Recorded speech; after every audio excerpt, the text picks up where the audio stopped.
The peace that descended on Wales must have been welcomed by many people, but although the fighting was over, hard times continued. Taxes were high, local administrators were appointed, often English, to govern Welsh-speaking communities, and that would have been resented, and puritanical changes were made to the style of Welsh religious services, and that would also have been unwelcome. The spark that ignited renewed trouble in Wales was the perceived ingratitude by Parliament towards those who had stuck by it through thick and thin during several hard years of warfare. Parliament had decreed that the troops were to be disbanded, but it looked as though many of them were not going to get the money they were owed.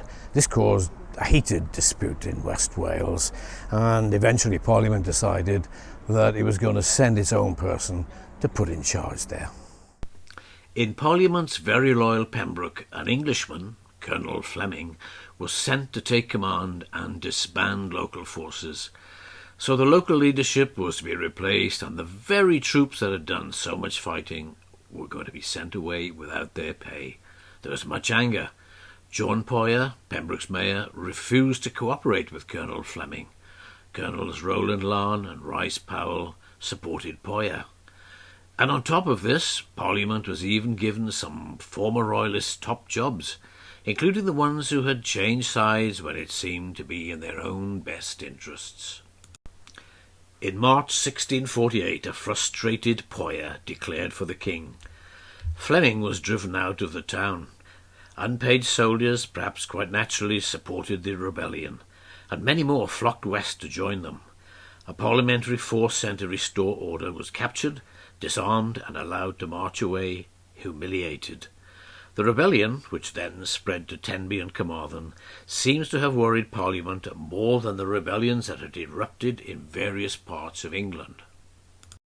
The Prince of Wales, the future Charles II, took command of ships that had mutinied and defected to the Royalists, but a stronger parliamentary fleet forced him to withdraw to the Netherlands. And so, in London, the anti-Welsh propaganda was fired up again. A pamphlet attacked the Welsh as a spiteful, mischievous people, these little less than barbarous people. No matter that the targets of these insults had in fact been the most loyal and steadfast of Parliament's supporters. Parliament sent a competent and experienced soldier to crush the revolt.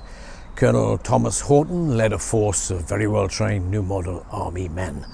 Even so, he had a setback when he clashed with the rebels at Llandilo and retreated eastwards. Meanwhile, the main force of rebels and the Colonels Rowland Larne and Rice Powell swept towards Cardiff, taking Swansea on the way. Colonel Horton and his men in Brecon marched south to intercept them. The two sides met in a muddy field just outside the village of St Fagans in May 1648. We have some details of the battle, and it seems likely that Horton's cavalry was a decisive factor, thundering down on their lightly armed opponents. Colonel Larne's men were worn down, broke and fled. Perhaps 200 rebels died at the Battle of St Fagans, and 3,000 were captured. Several Royalist officers were shot and hanged after the battle. A few days later, Cromwell arrived in Wales. On his way, he took Chepstow Castle, which had switched sides to the king.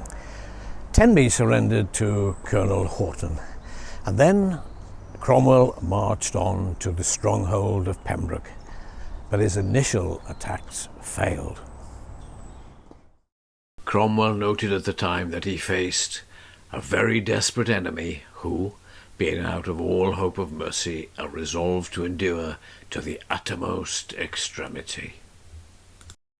But eventually heavy cannon were brought to pound the stout castle walls, and this, along with food running out and the water supply having been cut off, persuaded the rebels to surrender after a 12-week siege. In North Wales there was sporadic unrest. Local gentry had become fed up with parliamentary troops and taxes. Sir John Owen raised a force of 250 Royalist supporters in Carnarvonshire, but on the outskirts of Carnarvon he met a slightly smaller parliamentary force, with the now usual result when up against the new model army. Owen was captured and his men fled. After news arrived of the Scottish invasion of northern England, Anglesey saw a chance and declared for the king. Their local leader was Richard Bulkeley. Parliament's generals Sir Thomas Middleton and Sir Thomas Mytton acquired ships to take 1,500 men across the Menai Strait. They took Beaumaris quickly. The opposing forces clashed a mile outside the town. Discipline and training prevailed once again for Parliament. The Pembrokeshire rebels of Poyer, Ricepowell and Rowland Larn were captured and tried as traitors in London. They were found guilty and sentenced to death. But then Parliamentary leader Thomas Fairfax decided that only one should die. 3 pieces of paper were placed in a hat. 2 bore the words "Life given by God." The 3rd was blank. It said that a child was asked to draw a lot for each man. It was the unfortunate Mayor of Pembroke, John Poyer, who was duly shot in Covent Garden, London.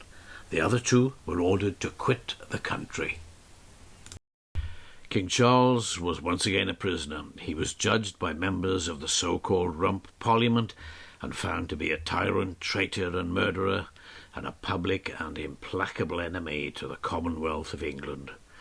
And, of course, he was sentenced to death and beheaded. The Civil War in Wales was over. The Royalist cause was lost. There was to be no more conflict here. People had to adapt to the new reality whether they liked it or not. Parliament was in complete control, and it looked as though Wales was about to embark on a period of significant change.